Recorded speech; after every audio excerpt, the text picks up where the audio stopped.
11th, and a little past 6:30, so we'd like to go ahead and get our council meeting started. I will, at the very beginning, ask everyone to please speak up tonight. We don't have microphones, so in order for everybody to be able to hear, when you share something, please speak loudly.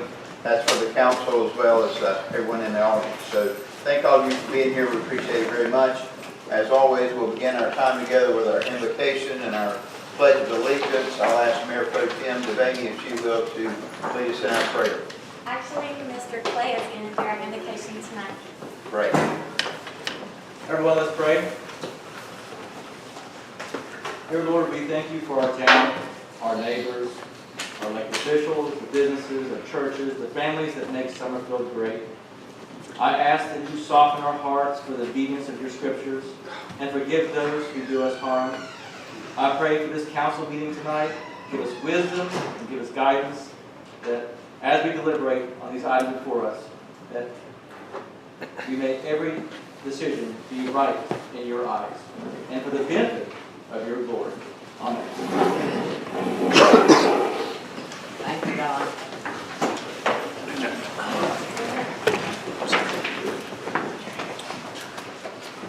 I pledge allegiance to the flag of the United States of America and to the republic for which it stands, one nation, under God, indivisible, with liberty and justice for all.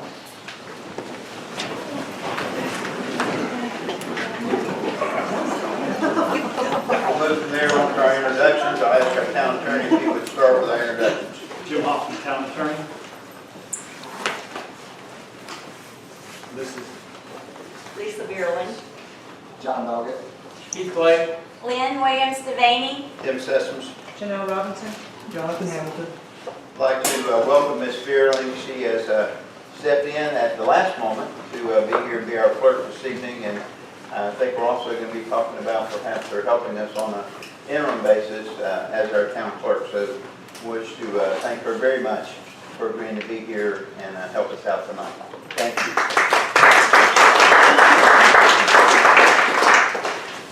Moving on to our consent agenda. Is there any discussion over the consent agenda, or would anyone like to make a motion? Yes, I want to make some adjustments to the consent agenda. As far as the minutes, both open session and closed session on 5/29 and 6/6, those need to be removed. They were not in the packet, nor have we received them in any other form.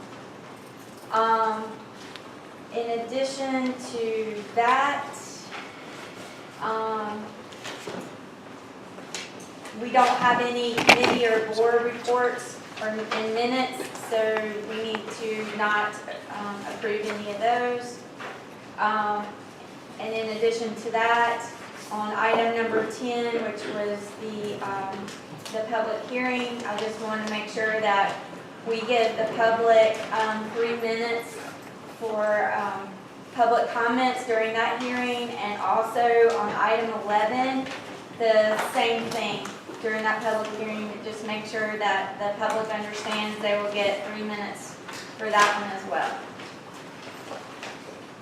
And one more thing, sorry. Also, as under item 12A, Kimley Corn is not here. It's only the Trails and Open Space Committee, MPO, NCDOT, and our presentation from Councilmember Robinson. I'd like to add to what Ms. Devaney just said and remove the fee schedule that's in our packet. I don't know much about this, and I think we can defer this to another time. That relates to what item on the agenda? It's not on the agenda. Yeah, it fell in the budget area. It was in with item 11, and it was just stuck in there. So we'll take that off.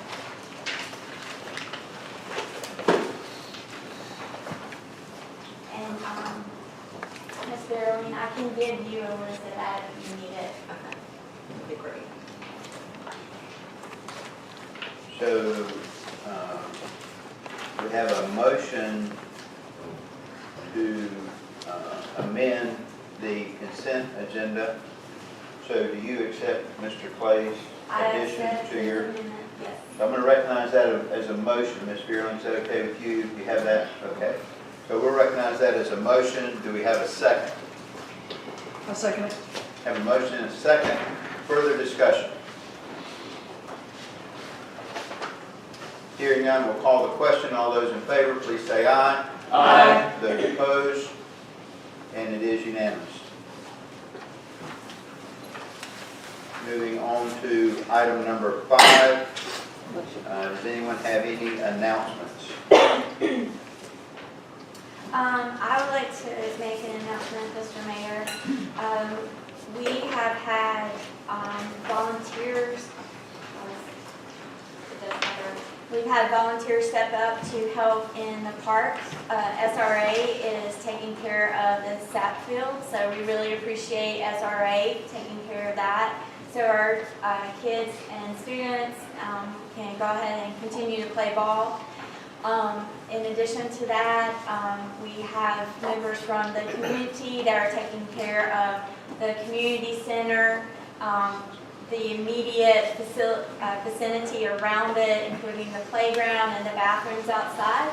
We also have another member who is willing to take care of the rest of the Summerfield Park that is behind us. And then we also have a member from the community who has stepped up, and they are going to take care of the dog park.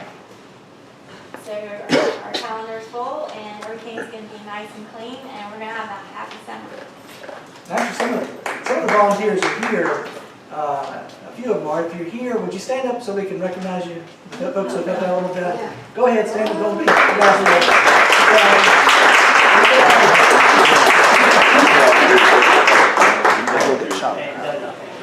We missed one. Any other announcements? And of course, we just hired Dana Liz. I'm really excited about that. I think we got a lot of a bright future ahead of us. She's not here tonight, but she will be next time. We already knew that she couldn't make this meeting when we voted on her. But, and the planner has started. Matthew from In Focus today. So again, couldn't be more excited about what the future holds for Summerfield.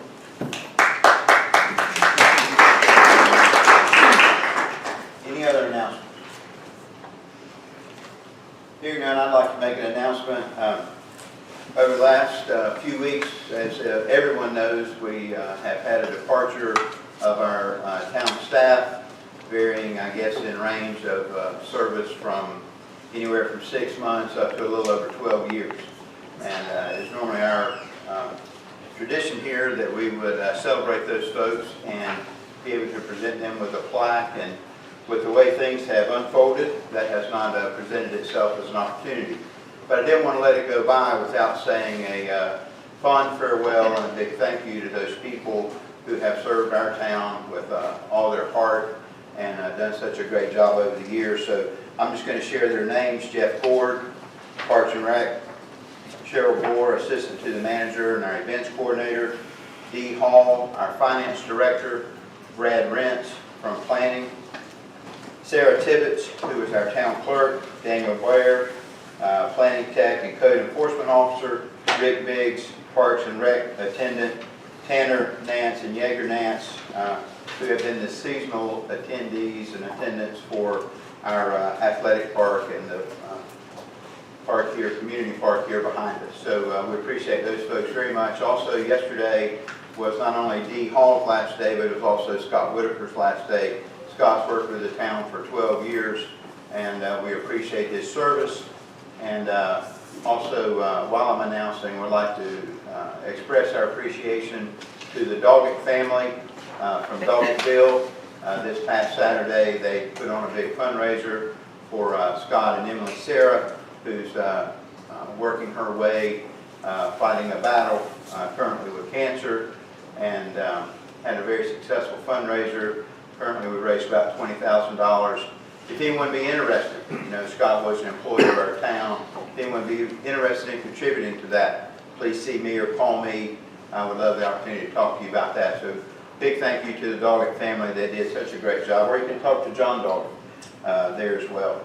So big appreciation to them. Big appreciation to Scott Whitaker and Dee Hall, who finished up their service yesterday, and all of our staff. They will be greatly missed.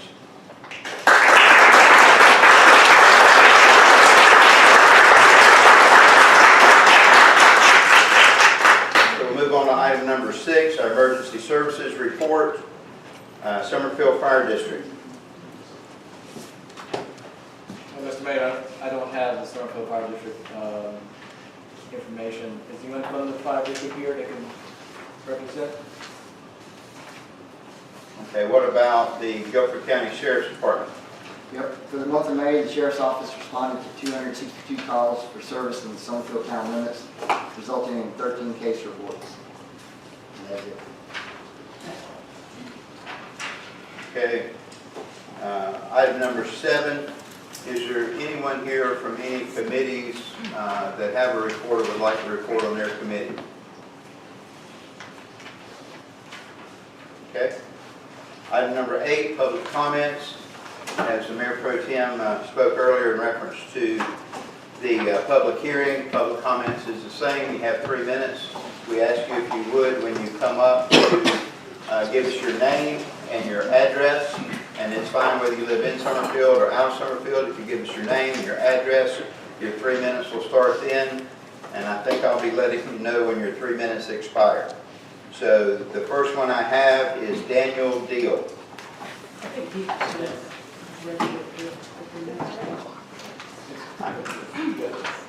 That's for the rezoning? I'm sorry, sir? It's for the rezoning? Oh, yes, this is for public comments. I'm sorry. Thank you. Okay, Nicole Landau.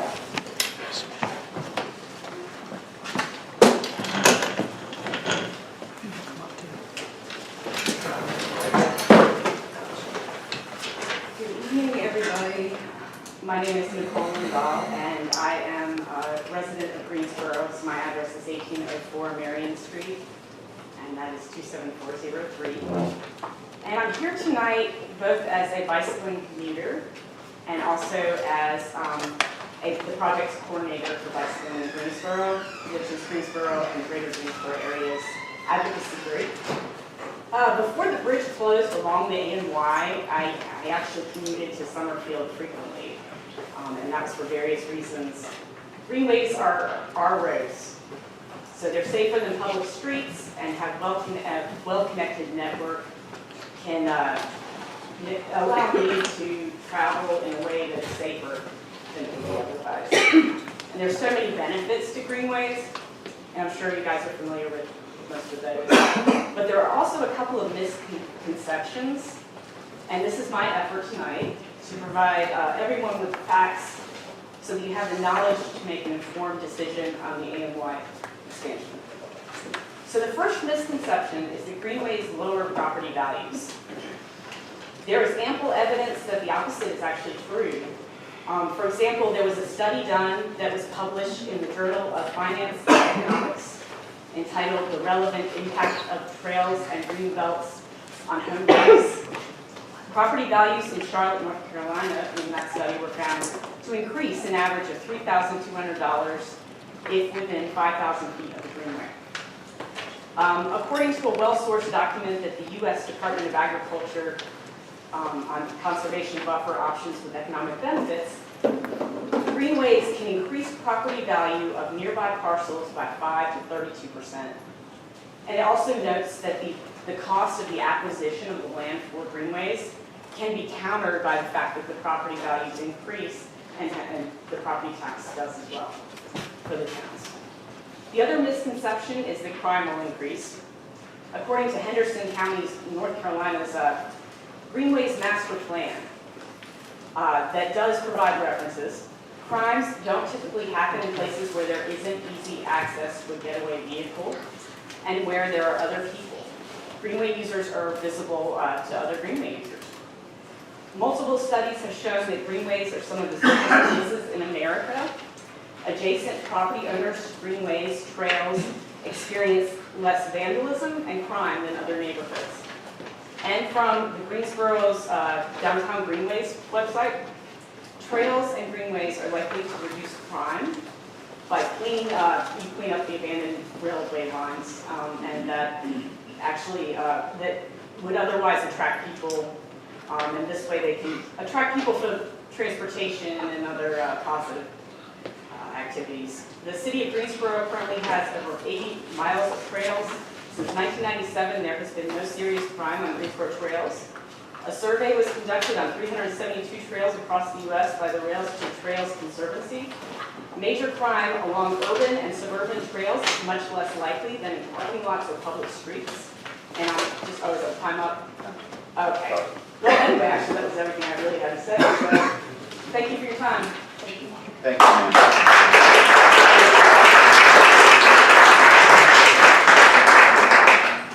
Lisa Flowers.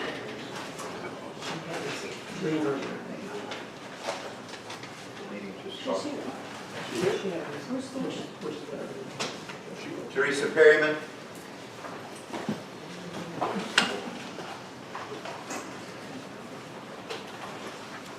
Hi, Teresa Perryman, 7401 Green Lawn Drive, Summerfield. I just don't even know where to begin. What I've learned that's happened in the last 24 hours, I do and I will find out.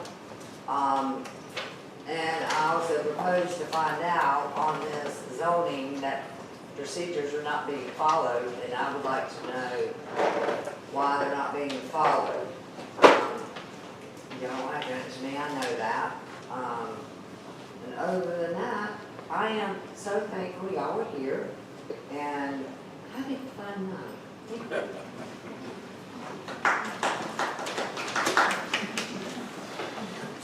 Chris Summerlin.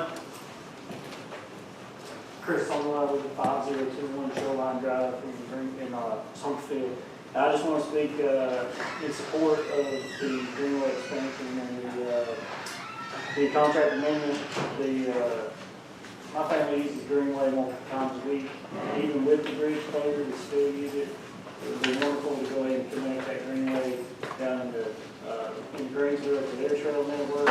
We walk out there on those trails. We ride bikes on those trails. It's been a wonderful thing for me and my family. For our physical health, mental health, the benefits of being outdoors and being physically active for your physical and mental health is well documented. And I think the proposed corridor is the best thing for the community, to connect our community down to the rest of everything else that's connected with that greenway would be phenomenal. And I'd love to see it happen. That's all I've got to say. Thank you, sir.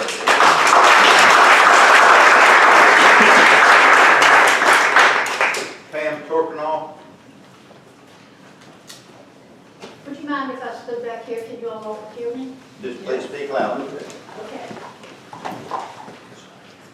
Pam Torkenall, TOCORNAL, 6800 Brookbank Road. I'd like to bring to the attention an email that was sent to me. And this email was written on the 13th of January, 2024. And it's from Jonathan Hamilton to Michael Thielen, who is with Ronald, Bond, and Dickinson, a law firm, I believe, in Raleigh. Hello, Mr. Thielen. I have a few questions for you from council members below.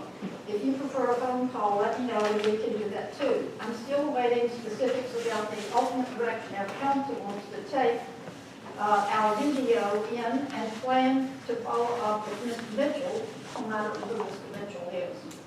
As soon as I do, I copied him on this email as well. First, I'm being asked if there's any issue stopping the town from repealing the 3 resolutions adopted on September the 18th, 2023. If not, is this something that we can do without providing notice at a regular scheduled meeting, or does this require something more? Next, if the town council seeks to completely repeal the previous tax amendment, what notice is required of the council to do that? I assume it would be the same requirements as provided for in 16010D-601 when it was amended. If we were to have a special joint meeting with the planning board, do we have to specifically state what we're going to do, or are we allowed to leave it more open? For instance, special meeting to repeal 10-5 meeting versus special meeting to discuss tax amendment and the annexation. Would the latter be adequate notice to still allow us to repeal and/or replace the various tax amendments? Finally, does your firm have a public relations staff available to the town as well? If not, any referrals? And then, I guess this is Mr. Thielen writes back to Johnson.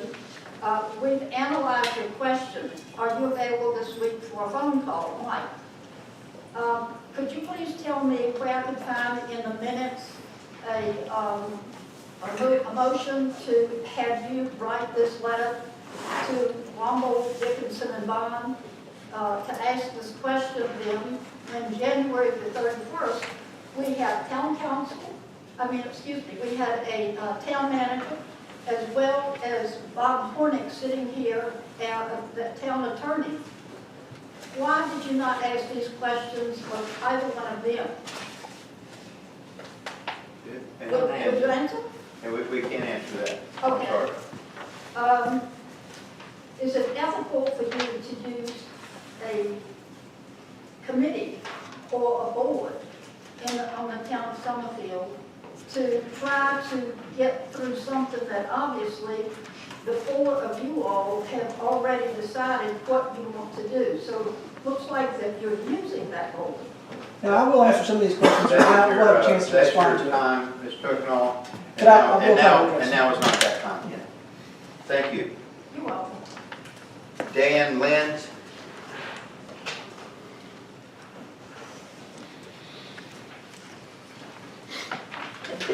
Hello, my name is Dan Lax. I live at 7007 Polo Farms Drive. I've lived there for 25 years. My wife and I use the Greenway 4 or 5 days a week. It's an absolute treasure of a resource for Summerfield. While the bridge between Strawberry Road and Burr Mill has been out, we've had the opportunity to cycle and walk north. So that's been great, but as you know, the Greenway ends at Summerfield Road. So I'm here tonight to ask you to vote yes for the Greenway expansion and to approve the funding for several reasons. Safety, it's not safe to bike, walk, or run on the roads in Summerfield. The Greenway gives us that ability to do that safely. Community. The Greenway brings the community together. I see my neighbors out there, I see people, so it brings the community together. Access. By coming north, we have access to Summerfield's small businesses. We love to bike up to Papa John's or Mama Gia's without having to get into the car. The Greenway would give us the ability to do that. And then finally, the Greenway promotes health and wellness, and I think that's very important to the community. So I ask you to vote yes to the expansion and yes to the funding. So thank you.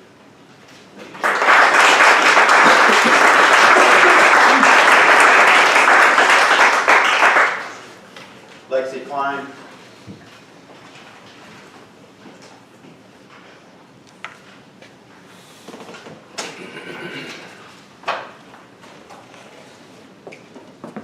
My name is Lexi Klein. I live at 7966 Highfield Road. I stand before you to express my unwavering support for the completion of the Atlantic and Yadkin AMY Greenway project. Tonight, I'd like to address 3 key points. The misconception that trails increase crime, the fact that trails increase property values, and the role this trail can play in uniting our divided communities. First, there is a prevalent myth that trails increase crime in the areas they traverse. Numerous studies and real-world examples debunk this misguided notion. An extended study in Mecklenburg County aggregated data which concluded Greenway-adjacent properties had lower crime rates 75% of the time, and the remaining properties saw no increase in crime. Research consistently shows that well-maintained trails often lead to a decrease in crime rates. One reason for lower crime is that communities with trails experience more foot traffic, which results in natural surveillance. This increased presence of responsible trail users acts as a deterrent to criminal activity. Furthermore, trails foster a sense of community ownership and pride, which further discourages crime. Not to mention, Summerfield already boasts a number of trails and has seen no increase in crime. An argument that trails lead to crime is completely moot. Using sound logic, it can be concluded that the completion of the ANY Greenway would not only provide a safe space for recreation, but also contribute to making our community safer. Second, trails have a positive impact on property values. Studies across various regions indicate that proximity to trails increase property values. Homes near trails are higher in demand because they offer access to recreational opportunities, scenic beauty, and a healthier lifestyle. For instance, a study by the National Association of Realtors found that homes near trails and green spaces can see an increase in value by as much as 20%. By completing the ANY Greenway, we are investing in the future prosperity of our town, making it a more attractive place for potential homeowners, and enhancing the financial well-being of current residents. Last and perhaps most importantly, the ANY Greenway has the potential to unite our divided community. In a time where it often feels like we are more separated than ever, we need common spaces that bring us together. Areas of common space like the ANY Greenway where people can come together as people regardless of political views, socioeconomic status, or other polarizing factors are not just paths through the woods, they're pathways to connection. They provide a space where people of all ages, backgrounds, and walks of life can coalesce, enjoy nature, and engage in healthy activities. This trail will serve as a physical and symbolic link between different parts of our town, fostering a sense of unity and shared purpose. In conclusion, the ANY Greenway is more than just a trail project. It's an investment in the safety, prosperity, and unity of Summerfield. By moving forward with this initiative, we are taking a significant step toward building a stronger, more connected, and more vibrant community. I urge you to support the completion of the ANY Greenway and help us actualize this vision for the benefit of all residents. Thank you.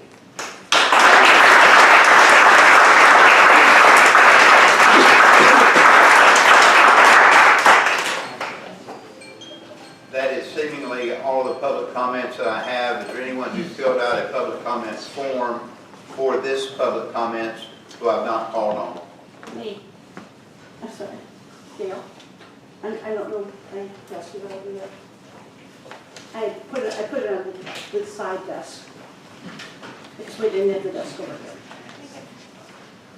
Gail Dunham.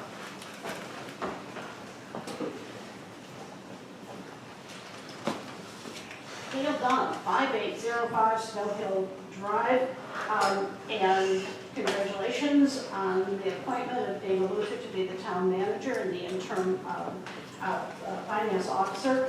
She's had this job before. She's tremendous. She's professional. She did excellent work, especially if you like the parks. Dana Luther was the one that got the grants. And the funding, brought the engineering, the final report, the inspection.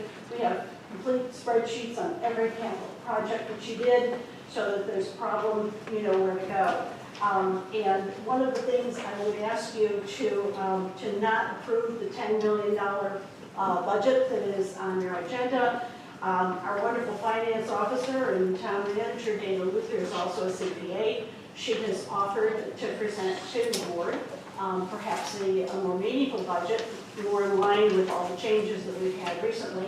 And I think you should let her do that professionally. What's on the agenda tonight is not if we love trails or not, and if we love bicycles. My family loves bicycles. My daughter was 16. She rode bicycles across the whole United States. I have a red well over them, 6 inches deep. It follows the ANY Trail information for the past 11, 12 years. There are better paths than through people's front yards and taking property. The other thing is, this is the question tonight is you're going to approve another another $150,000 for engineering and design. There is a sheet that was presented that shows $542,000 spent so far, but actually that's probably not correct because you're giving Kinley Horn $800,000. A great deal of work was done with Stewart, which was far more rural trails, didn't go through people's front yards, were not impacted by the fire department, the school buses, the police cars, everything, all the heavy traffic. We've never even done a traffic study of Summerfield Road to see if this is the safest path. I would suggest that you not approve another $200,000. Why not take a step back, do what the original intent was to have an AMI trail that would connect with the Mountain Sea Trail. There's a lot of ifs right now, but actually within the next year or two, I think you may know more, and not to build a trail to nowhere in the park. I have a great deal more that I could say. The original purpose was definitely to have it be rural. We get back to the Dr. Simmons, the Dr. Sellers survey that was done a long time ago. I'd like you, we should dig that out. I think the numbers haven't changed. It was probably one of the best surveys the town ever did. I'd like you to take a look at that. And I have one thing I'd like to add. I wanted to share something for you, and then if you would have copies made. This is a check register, and years ago, the council received a check register each month. 20 seconds. And I think you should try and do that for the future.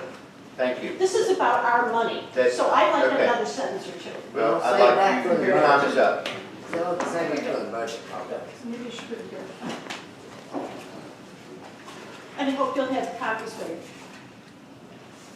And you can have it every month. So we'll move on to item number 9, response to comments. That goes to our town attorney, town staff, or to the council. Make sure nobody else says anything. So I think Ms. Torkenall earlier stated, she was talking about a communication that was between the town council and the attorney. An attorney that represents the town council, the town of Summerfield. So, Ms. Torkenall, would you mind telling us where you got that document? Conversations are not really I appropriate. think that it's really none of your business right now. So that is what's called an attorney-client privilege document. It's supposed to be, You're not the attorney. I'm sorry, it's an attorney-client privilege Mr. document. Hoffman is attorney, and you signed it, Jonathan. You signed it not as the attorney, you signed it Jonathan Hamilton, Summerfield County Council. That is correct. So I signed it. You're not the attorney for this council. Ms. Torkenall, I'd love to answer the question. Well, Please do. Okay. you So- should engage in conversation. Well, no, I was happy to make sure I understood. From what I understand, it's not being told. So there was a communication between me and our attorney. Now, I was voted in as the liaison with our attorneys to handle the matters regarding land use and the annexation. So I talked with different council members here, and based on those conversations, I emailed our attorney. And I asked some questions based off the things that were told to me. Now, what I'd like to know is, at some point, from what I understand, that attorney-client privilege document was given out by town hall to somebody here in town. And I believe it's the consensus of the council that Mr. Hoffman, I believe he had contacted that individual, and we'd like him to disclose that. Mr. Hoffman, would you mind, and I hate to put you on the spot here, but it's been brought up, did you have a conversation with anybody regarding that as far as it being given out? I had a conversation with two people who tell them it's an attorney-client privilege document that was inadvertently released through a public records request, and asked them not to release it any further and to return and destroy their copies. And after you asked them that, I believe that council, wasn't it found online at that point? And are you okay with Mr. Hoffman releasing who it was that got the document? I don't think that's appropriate. Well, I think the council, Mr. Hoffman, I don't want to put you on the spot because I greatly respect you and I think you are a fantastic addition to this town council. But the issue is that we do have, and I do believe that there is nefarious activity going on within this town. And I believe that there are connections that have been made within this town that they are using to further themselves and destroy them. And if they can't be in control, they will burn it to the ground. Well, I'm not leaving, and neither are these other folks that got voted. We're going to stay here. Burn it to the ground, John. You are an attorney, Jonathan. That's a- Okay, let's call Mayor, the can you order. bring it back to order? Order, please. You represent all Order. of us. and you Order. guys are Order, saying please. no. It's not allowed. He's representing Order. all of us. I don't need help. I think you Okay. do. I think you do. Well, then you two can be excused as well. I'm not going anywhere. Okay. Do you have anything else to share, Mr. Hamilton? So I did say that that was a normal communication that somebody would give to an attorney. So it's not unusual to ask questions to an attorney about what you can and what you can't do. And I think that it's pivotal that definitely it's become very obvious that it's important to have people on the council that understand that.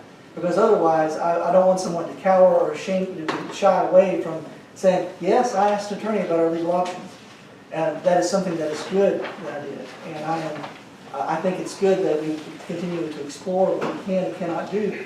Otherwise, we're just going to wander aimlessly. So again, yes, Mr. Orkanal, you have an attorney-client privilege document that was leaked out. I'm sorry. I will respond to Ms. Coconall, I'm sorry, I will be but that public comment time has passed. Thank you. I would like to respond to those comments that when he said he talked to some council members before composing that letter, that doesn't mean all council members, just to make that differentiation. Any other comments from anyone on the council? Everybody, I do have a comment, everybody on the council agreed that Mr. Hamilton would be our liaison between the attorneys with an S on the end for us, because we didn't want everybody asking the same questions, or if he collected everyone's thoughts.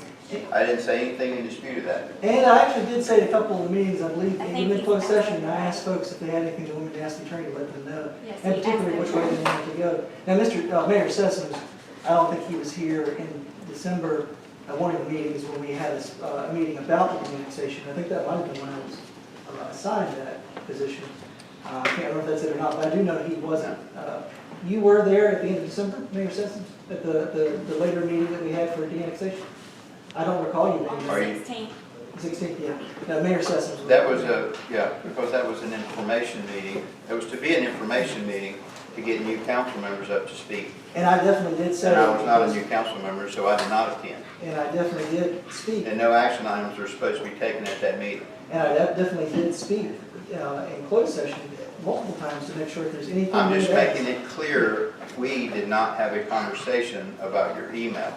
Do you have anything to comment on that? That's all I'm saying. Actually, no, I disagree with you. So again, I said, I'm asking the attorney questions. If there's anything that you want me to ask that attorney, Mayor Sessoms was in there at the time.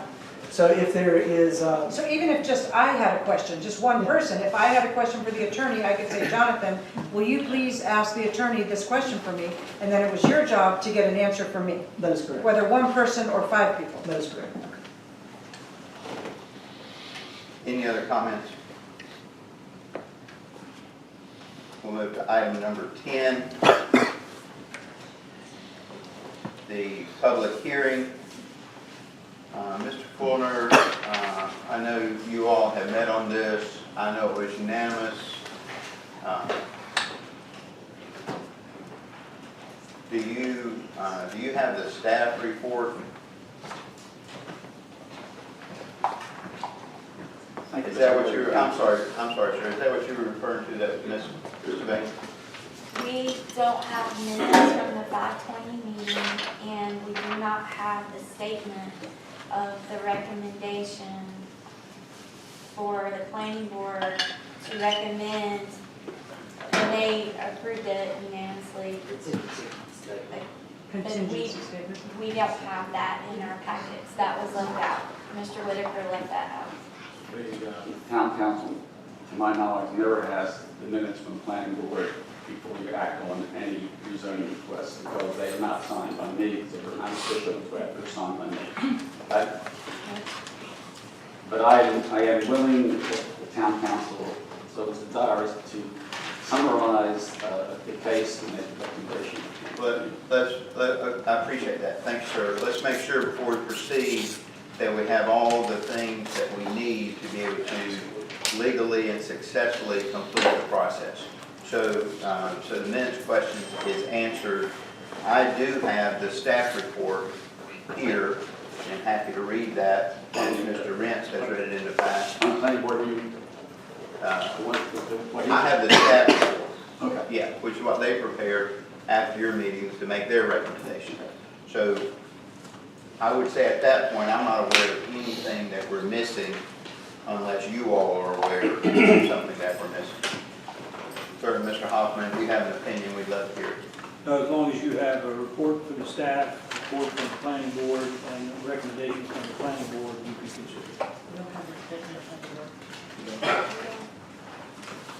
consider it. What do you looking for from the planning board? The written piece of paper that we need from you guys. We never prepare anything. Yes, we do.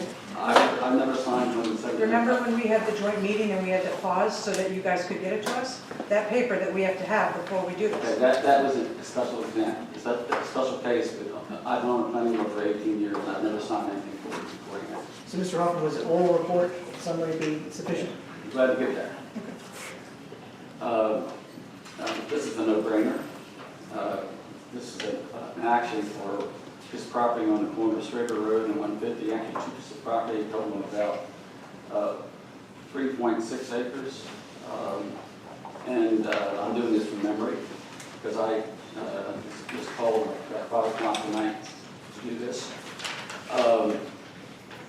The planning board considered a request back in January on these particular pieces of properties, and the planning board recommended denial of that request. And I think at your meeting on the 13th of February, you affirmed that 5-0.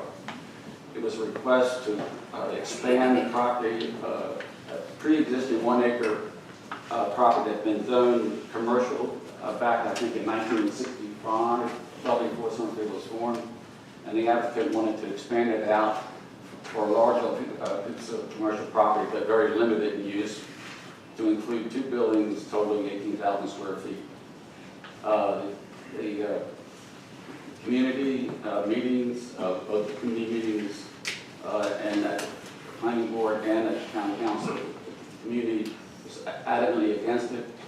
The applicant threatened to put a Jiffy Lube there or McDonald's if we didn't approve it. And the town, the residents said, let's take our chance, and the planning board agreed with them. And I think we should thank the applicants for this request, because they stood up and bought the property and are now asking that this property be rezoned back from agriculture and commercial back to residential. And the applicant will have a chance, I think, to present her case in a few minutes. But I don't think we can ask for a better case where this community can come together on something that we should all agree is the right thing to do for our town. I hope you agree with that. If you have any questions, I'd be glad to answer them. The planning board approved this unanimously 5-0. In fact, we even cut the public hearing short because no one was speaking against it. Any questions? I think that's sufficient. Any questions? Thank you, Mr. Fodor. If you would, stick around for... I'm not going anywhere. Thank you. You ain't the cheapest, do the best. So, we will, so at this time, we'll hear from the applicant. Is it Jessica and Pat Sterling? Yes. Good evening. I'm Jessica Sterling. I live at 7422 Strader Road, which is, can you all hear me okay? Which is 3 doors down from your property. I think you said you have the staff report, right? So you have a map in front of you. Last time there was a report. So I very much appreciate Mr. Folder giving such a thorough history of it. You know, we all remember January, February meetings. There's some contention there, so I hope this one is the opposite. So the request is to rezone the 3.2 acres of these 2 properties. The corner 1 acre square is currently business, and then the L shape around it is actually split zone with agriculture and RS30. So we're just gonna clean all that up and make all of it residential on the map. So clean up the map there. And what, as you see in the map, all the lots surrounding, all the properties surrounding this are zoned residential and agriculture. They are all either farms or single-family residences, north, south, east, west, for nearly a mile in all directions. It's just single-family residences. This includes our own home. So this is our neighborhood, and we would like to have more single-family residences consistent with the whole area, all around it, in the same spot. So our proposed zoning of residential is consistent with the Summerfield Community Plan on community character preservation. Residential zoning at this corner would be compatible with the unlined country lane that is Strader Road. It's also aligned with the comprehensive plan's value of appropriate housing and residential development. And we'd like to build affordable workforce housing at this corner. The attributes of the residential zoning district that we are focused on are single-family detached residences with ideal occupancy on a long-term basis, which would be very consistent with the neighborhood. We're going for consistency across the board. From our conversations with the neighbors before and after we purchased the properties, this rezoning would be a welcome solution to this corner. And we ask you to help us please make a good choice for our community, and we ask for your support for our application. Can I address any questions? Any questions from the council? Thank you very much. I have the staff report. If anyone would like for me to, I'm happy to read it. I don't have to read it, but if anyone would like for me to, I'm happy to. Can you summarize it? I can summarize it by reading it.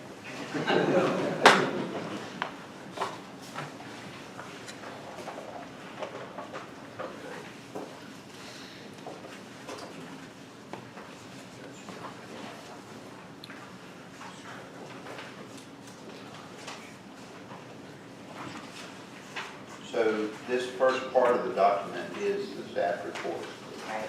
this portion. And then it's approved by Mr. Rentz on page 2, where the application is.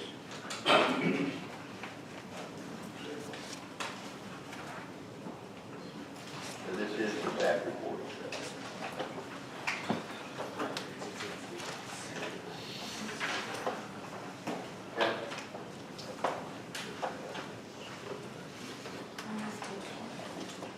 So, and I do have the motions at some point, someone like those, because I have not seen those anywhere.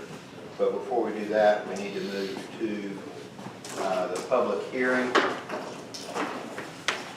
So at this time, we'll call a public hearing to hear from the public on this. As we spoke earlier, if you'll please come up and give us your name and your address, wherever you're from, and you have up to 3 minutes to speak, please, on the topic of the rezoning. So I will, if you still like to fill one of these out, forms over there, you can fill them out, pass them at the top, and they can pass them around. So at this time, I'll ask Kristen Pearson, if she will.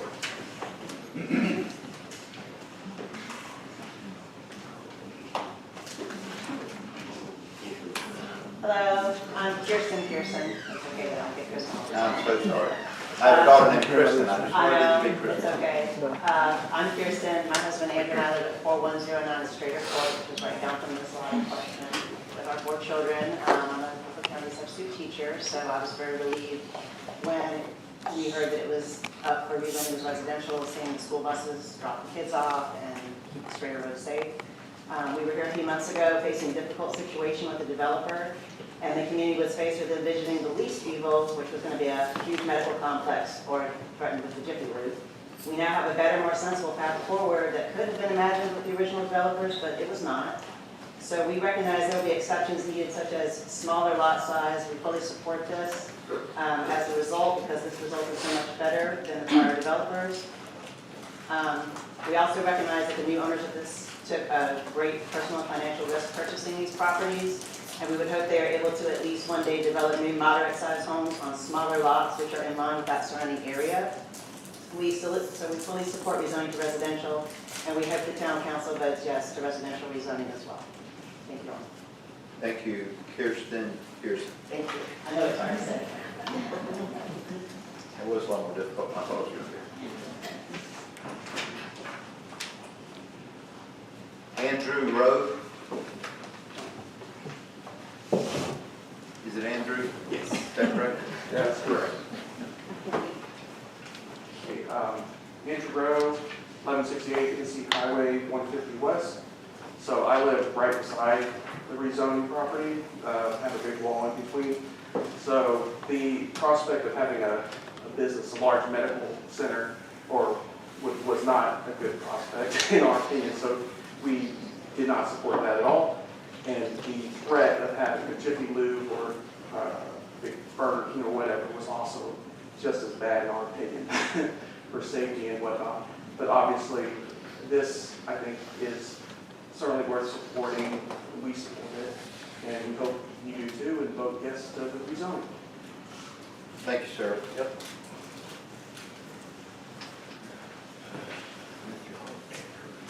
Tom Armstrong.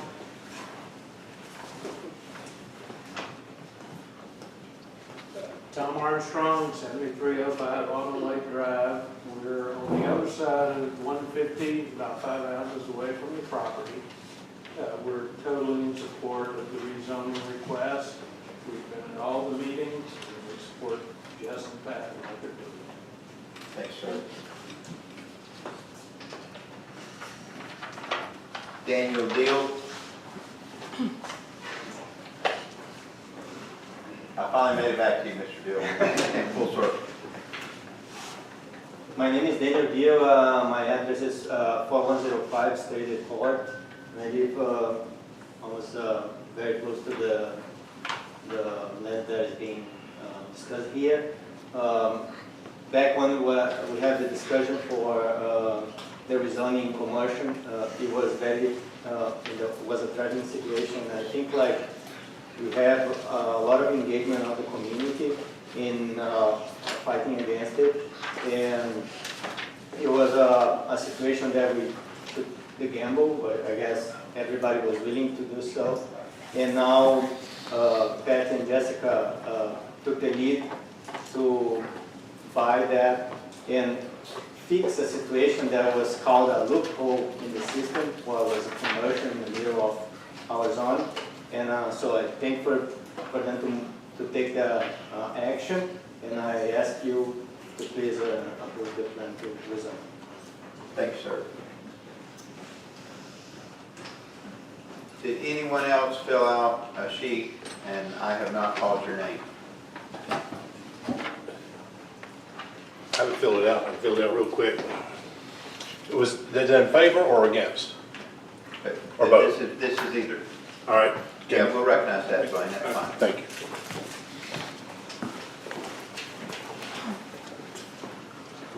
Hey, Dwayne, when you fill that out, if you'll please give that to Ms. Fearland. That'd be great. Thank you. Immediately after this. Dwayne Crawford, 1106 NC Highway 150 West. At the beginning of this public hearing, there was discussion about a required signed document that must be conveyed from the planning board to the governing body before this hearing commences. That is in the general statutes, but it is more specifically in our UDO. It is much more clear that this governing body cannot proceed on a ordinance adjustment, a rezoning, until a signed document. It may be very well true it has not been done as a matter of convention, but if the UDO says it must happen, and it has been called out as a requirement, you cannot ignore it. You cannot ignore your UDO. Thank you.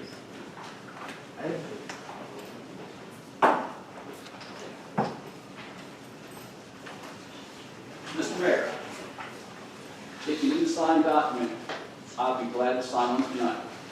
Got that piece of paper? They don't have I one. think, no, I think when this came up before Mr. Fullner, there was a requirement, it had to be at the beginning of the meeting, and so that has happened. Just give me just a minute. And I do see, like in the past, we do have a letter from you Yeah. with your signature on it. I went back to the February meeting, and that rezoning, we have a letter from you with your signature on It'd be minutes. it. No, A letter. I just texted it to you. It's It's a letter from it's you kind to of the a council members. synopsis, it's kind of a synopsis from the planning meeting. It's a statement of approval or against. Consistency statement. Yes, that. I'm just looking through the whole agenda to see if it's anywhere else.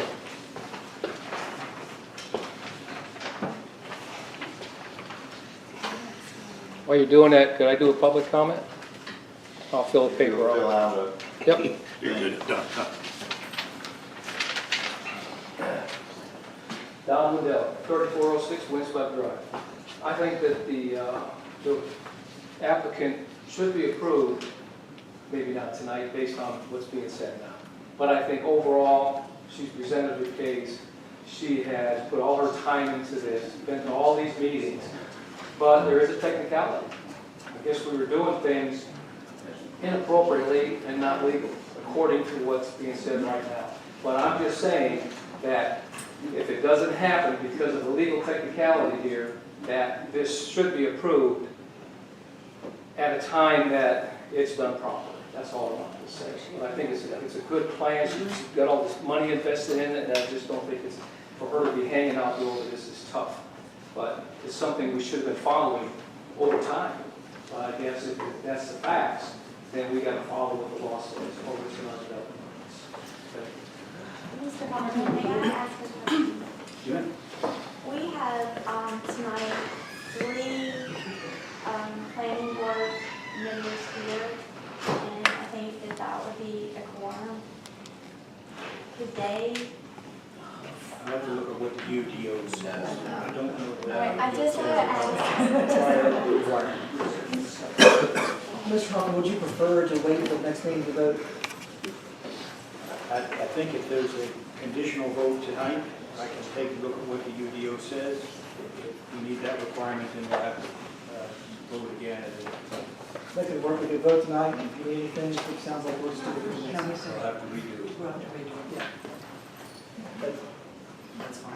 We can do additional vote. We will, What merit That was the issue of previous. what merit does the conditional vote have? It depends on what the UDO says. If the UDO says that the approval must be in writing, the whole thing will have to be done again. then it'll have to be done. The whole thing will have to be done again. I've reached out to Mr. Rents to see if he knew of the existence of the document, and he does not know. He was gone before it was signed. So he doesn't even know for sure. If he would confirm that it had been signed, he knew it was in town hall, I'd feel differently, but he is not. And we need to terminate the public hearing and do it again. May I ask one more question? When you say redo, does that mean that the planning board has to redo too because they don't have No, it? they've already voted. Okay. Yes, Dwayne? You could potentially table this to a time certain at the next meeting. I think we could, table it. Something to consider.